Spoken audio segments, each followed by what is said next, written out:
Now that we've reached the halfway point of the 2014 Atlantic hurricane season, it's time for my State of the Season report. We're going to look at the numbers, where we are compared to the forecast, and where we might still see activity develop for the remainder of the season. There are the 2014 names. We've had 5 of them now. Edward becoming a hurricane over the weekend and on its way to becoming a major hurricane at the time of this report. So here's the report card. We've had 5 named storms, which is halfway to the forecast.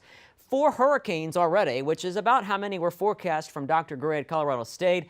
And within the next 24 to 48 hours from the time of this report, Edward will likely become our first major hurricane. Overall, the numbers, though, are down compared to average. And the factors that were playing into that at the beginning of the season forecast were anomalies in the main development region, meaning where storms typically form, there were conditions less favorable for development. And the potential was there for an El Nino to influence our season. First, El Nino is likely not going to be a factor for the remainder of the season. In fact, forecast confidence has gone down. Look at the sea surface temperatures here. They have to consistently get up above this 1 number. That's the ENSO signal. And we have certainly been fluctuating a bit, not really headed that direction. There's still confidence that an El Nino will develop, but I think it's going to be more likely forming during the winter months. So it's the main development region right here in the central Atlantic. Waters have been unusually cool.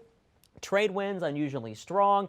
The atmosphere unusually dry because this ridge of high pressure has been unusually strong. Also, we've had a lot of wind shear in the western Atlantic because of a stronger jet stream coming off the east coast of the United States. So systems typically that form in the main development region have hit this huge roadblock and really not been able to move all the way across the big pond, or they get picked up by those faster winds aloft, such as Edward. There's a shift that takes place, though, from September into October. Before September 10th, check it out, history tells us that storms that hit Florida typically come from that main development region. But after September 10th, there's a whole new area to watch. Yes, we still get Atlantic storms, but later in the season, we have to keep a close eye on the Caribbean. Let me show you that again. Here are the lines for the first half of the season, and watch this. This is the second half of the season. You can certainly see more activity tends to flare up closer to home, outside of that main development region. So certainly a few more systems may try to form in the Atlantic,